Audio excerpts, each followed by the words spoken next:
नमस्कार, मैं हूं सिकता दे और आप देख रहे हैं प्राइम टाइम। दिल्ली सरकार ने खारिज किया है कि उसकी जांच समिति ने कोई क्लीन चिट डीडीसीए मामले में वित्त मंत्री अरुण जेटली को दी है। यही नहीं, देश के पूर्व सॉलिसिटर जनरल गोपाल सुब्रमण्यम की अध्यक्षता वाले आयोग डीडीसीए में हुए करप्शन की जांच शुरू कर दी है। केजरीवाल सरकार का कहना है कि सांघी समिति की रिपोर्ट में भ्रष्टाचार की बात सामने आई।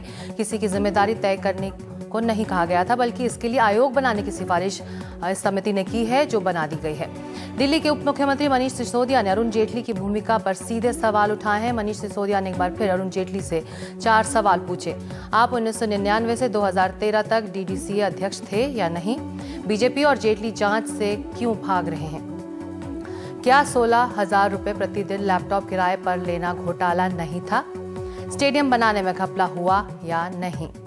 इस बीच केजरीवाल सरकार को तब बड़ी राहत मिली जब देश के पूर्व सॉलिसिटर जनरल गोपाल सुब्रमण्यम ने केजरीवाल को चिट्ठी लिखकर कहा कि उपराज्यपाल दिल्ली सरकार की बात मानने को बाध्य हैं, इसलिए वो आयोग के अध्यक्ष के तौर पर जांच शुरू कर रहे हैं। उधर बीजेपी ने आयोग बनाने के केजरीवाल सरकार के अधिकार पर सवाल उठाए हैं। बीजेपी से निलंबित सांसद कीर्ति आजाद ने भी साफ कर दिया है कि अगर आयोग ने बुलाया तो वो जरूर जाएंगे। डीडीसीए घोटाले में मोदी सरकार और केजरीवाल सरकार के बीच अगली खींचतान आयोग की वैधता को लेकर होनी तय है, लेकिन इस सबसे बेपरवाह आयोग के अध्यक्ष गोपाल सुब्रमण्यम ने अपनी जांच शुरू कर दी है। और यही है प्राइम टाइम में चर्चा का मुद्दा। इस पर बातचीत के लिए मेरे साथ 2 खास मेहमान, आशुतोष प्रवक्ता आम आदमी पार्टी के, साथ ही प्रवक्ता बीजेपी के सुधांशु त्रिवेदी हमारे साथ होंगे।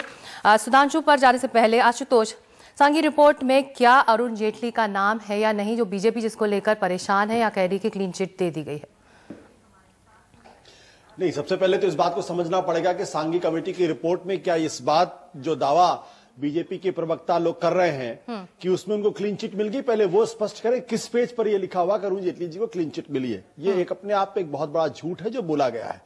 दूसरी बात मैं आपको बताना चाहता हूं कि जो सांघी कमेटी की रिपोर्ट है, जब केंद्र सरकार ने हमारे पास ये कहा कि डीडीसीए में घोटाला की आप जांच कराइए, जब उनकी तरफ से हमारे पास चिट्ठी आई तो हमने किसी भी जांच को शुरू करने के पहले, उसको औपचारिक रूप देने के पहले ये तय करना होता है कि उसके प्राइमरी लेवल पे या प्राइमा फेसाई उसमें जो कंप्लेन मिली उसमें सत्यता है या सत्यता नहीं है। उसके तहत हमने उसकी जांच शुरू की और यह पता चला कि डीडीसीए में काफी जबरदस्त घोटाला है। जब यह रिपोर्ट हमारे सामने आ गई तब सांघी कमेटी ने पेज नंबर 36 में स्पष्ट तौर पर लिखा हुआ है कि इस पूरे मामले के लिए कि अगली जांच के लिए रिस्पॉन्सिबिलिटी फिक्स करने के लिए कौन कौन लोग जिम्मेदार है, कौन कौन लोग जिम्मेदार नहीं है, उसके लिए कमीशन ऑफ इंक्वायरी का गठन किया जाए और साथ ही साथ जो प्रिवेंशन ऑफ करप्शन एक्ट है, उस प्रिवेंशन ऑफ करप्शन एक्ट के तहत ऐसे लोगों के खिलाफ कार्रवाई की जानी चाहिए। तो जिस कमेटी की रिपोर्ट को ये लोग गॉस्पेल ट्रुथ मान के चल रहे हैं, जिसके आधार पे झूठ का प्रचार कर रहे हैं, दरअसल वो कमेटी खुद कह रही है कि कमीशन ऑफ इंक्वायरी होनी चाहिए, रिस्पॉन्सिबिलिटी फिक्स होनी चाहिए। तो जब तक आगे की जांच, इस कमेटी की रिपोर्ट में अभी कोई नाम सामने नहीं है, ये एक फैक्ट फाइंडिंग कमेटी थी, तो ऐसे में किस आधार पर आपके मुख्यमंत्री ने वित्त मंत्री पर सवाल उठाए हैं, आप पर उन पर आरोप लगाए हैं? बिल्कुल, बहुत अच्छा सवाल है आपका। और मुझे लगता है कि ये जो लगातार बीजेपी के लोग कह रहे हैं कि हमारे पास एसएफआईओ की रिपोर्ट है, पहली बात स्पष्ट कर दूं कि एसएफआईओ यानी सीरियस फ्रॉड इन्वेस्टिगेशन ऑफिस की रिपोर्ट 2012-2013 के बीच में सिर्फ 1 साल के लिए, और बीजेपी ऐसे प्रचारित कर रही है जैसे कि ये 1999 से लेकर 2013 तक की रिपोर्ट है। बिल्कुल गलत बात है। दूसरी बात, इस क्या कहते हैं, serious fraud investigation report office जो है, इसने 62 पॉइंट पे, 62 काउंट पे यह कहा है कि डीडीसी में भयानक घोटाला है। इसमें कहीं भी यह नहीं लिखा हुआ है कि अरुण जेटली जी को किसी भी तरीके से क्लीन चिट दी गई। पहली बात। दूसरी बात, जो डीडीसीए की अपनी फैक्ट फाइंडिंग कमेटी की रिपोर्ट है, वो बहुत स्पष्ट तौर पे कहती है कि इसमें जबरदस्त घोटाला है।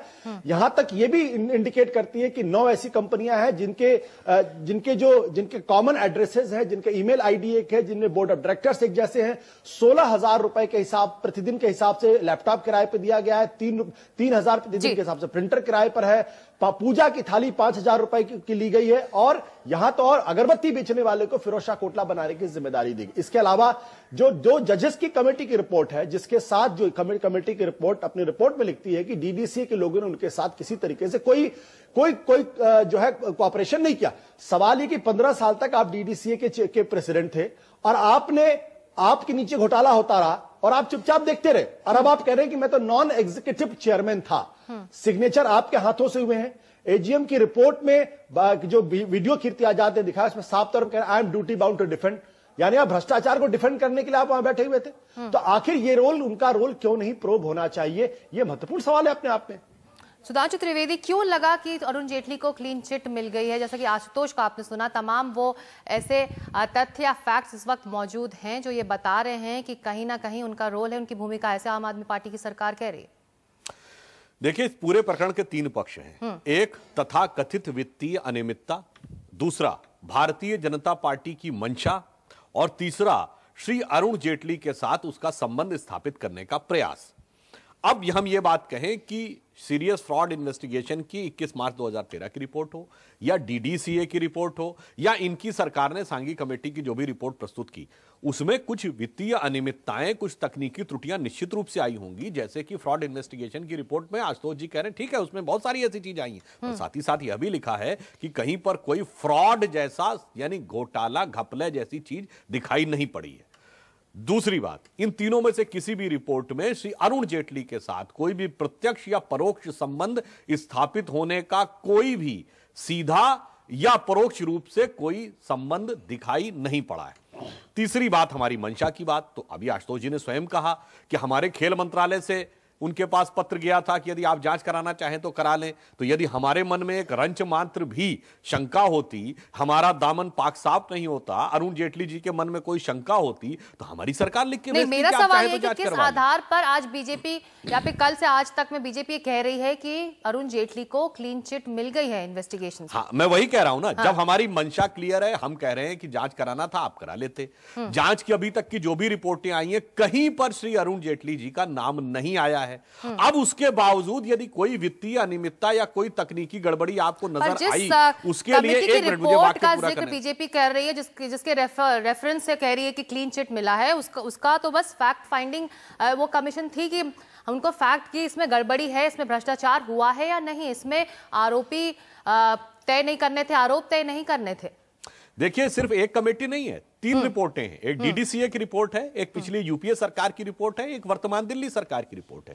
तीनों में ही अपने ढंग से कहीं जेटली जी का रेफरेंस नहीं आया है। अब उसके बाद जबरदस्ती जेटली जी का रेफरेंस स्थापित करना कुछ वैसा ही प्रयास है जैसे ऑटो परमिट घोटाले का विषय आया है। इसके लिए ये संबंधित परिवहन विभाग के अधिकारियों पर कार्रवाई करेंगे कि श्री अरविंद केजरीवाल जी के ऊपर कह दे, नहीं साहब, वो उनके ऊपर फिक्स करिए कि वो कैसे नीचे गड़बड़ हो गई। अरे भाई, ऑटो परमिट घोटाले में जो हुआ, यदि कुछ गड़बड़ हुआ है तो आप कर रहे हैं, आप तो नहीं कर रहे कि अरविंद केजरीवाल जी इस्तीफा देंगे। वैसे ही अगर डीडीसीए में कोई नीचे स्तर पे तकनीकी त्रुटि आई और जबकि जेटली जी का कोई प्रत्यक्ष संबंध या परोक्ष संबंध दिखाई नहीं पड़ा, नहीं मगर जेटली जी पे फिक्स करिए। यह आम आदमी पार्टी के आरोप लगाकर सनसनी पैदा करके एक ख्याति प्राप्त करने की जो पुरानी सहज प्रवृत्ति है, उसका प्रतीक है।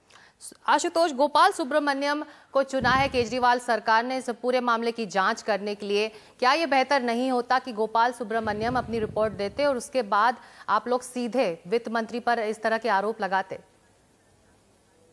नहीं, देखिए, इस पूरे घटनाक्रम को दूसरे परिप्रेक्ष्य में समझने की जरूरत है। पहली बात, वो जिस सीरियस फ्रॉड इन्वेस्टिगेशन ऑफिस का जिक्र कर रहे हैं, उसमें एक नहीं 62 गंभीर आरोप लगे। ये कह रहे हैं माननीय कुछ सामान्य सी त्रुटियां या अनियमितताएं, 62 गंभीर आरोप लगे हैं कि डीडीसीए में घोटाला हुआ। तो ये मामूली बात नहीं है। बीजेपी इस बात को भ्रम फैलाने की कोशिश करे। दूसरी बात, जो 2 जजेस की कमेटी बनी, उसने स्पष्ट तौर पर अपनी रिपोर्ट में लिखा हुआ है कि डीडीसीए ने इस मामले में किसी भी तरीके से कोऑपरेट करने से मना कर दिया। ये 2 जजेस की रिपोर्ट है जो हाईकोर्ट के निर्देश पर बनी थी। वो कह रही कि कोऑपरेट नहीं कर रहे हैं।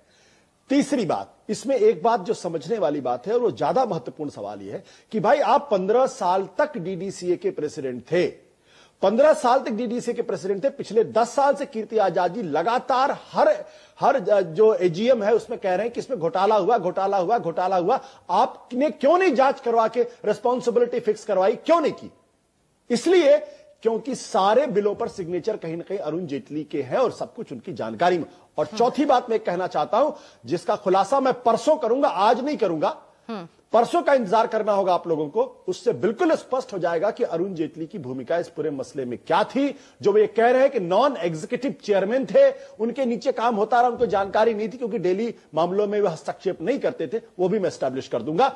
और 5वीं बात मैं कहना चाहता हूं, गोपाल सुब्रमण्यम जी इस देश के वरिष्ठतम वकील है, उनका पूरे देश के अंदर बहुत सम्मान है।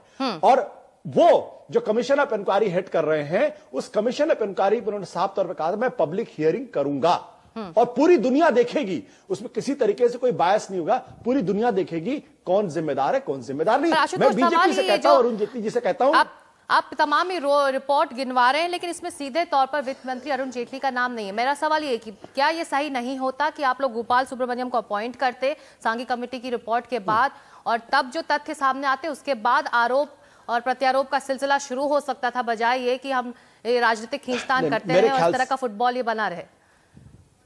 देखिए, मेरे ख्याल से इस देश के अंदर दो तरीके के कानून या मानदंड तो नहीं हो सकते हैं। जब कॉमनवेल्थ घोटाले की बात आई और उसमें सुरेश कलमाडी जी का नाम आया, तो पहले दिन से मीडिया ने कह दिया कि सुरेश कलमाडी भ्रष्टाचारी हैं।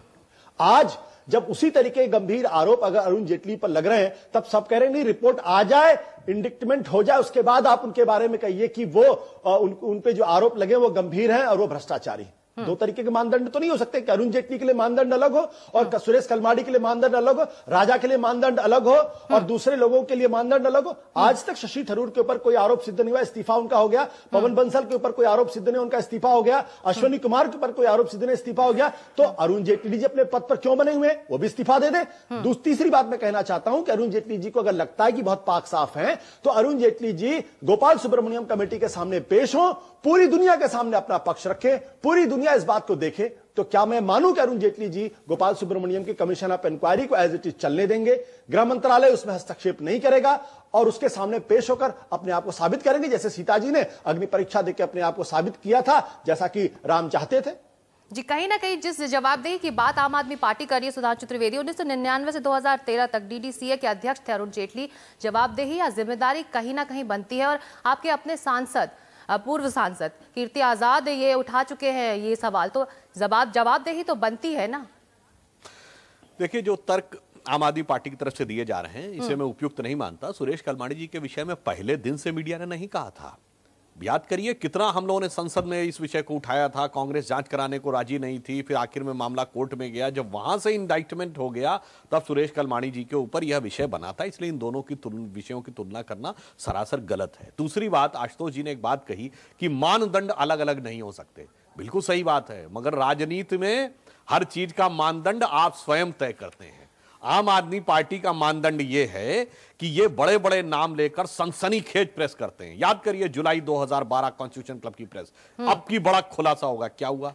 फिर एक देश के बहुत बड़े औद्योगिक घराने को लेकर हुई प्रेस, क्या हुआ? अक्टूबर 2012 नितिन गडकरी को लेकर बड़ी भारी प्रेस, अंत में कुछ नहीं निकला। और आखिर में नवंबर 2013 पूरी दिल्ली में लगे पोस्टर, शीला दीक्षित के साथ ईमानदार या बेईमान। आज 10 महीने सरकार हो गई, कुछ नहीं हुआ। तो चूंकि इनका मानदंड ऐसा बन गया है कि बड़े लोगों का नाम लो, सनसनी फैलाओ, मीडिया में आकर्षण पैदा करो और उसके बाद दृश्य पटल से ओझल हो जाओ, क्योंकि यथार्थ में तो सत्य को निकलना नहीं था।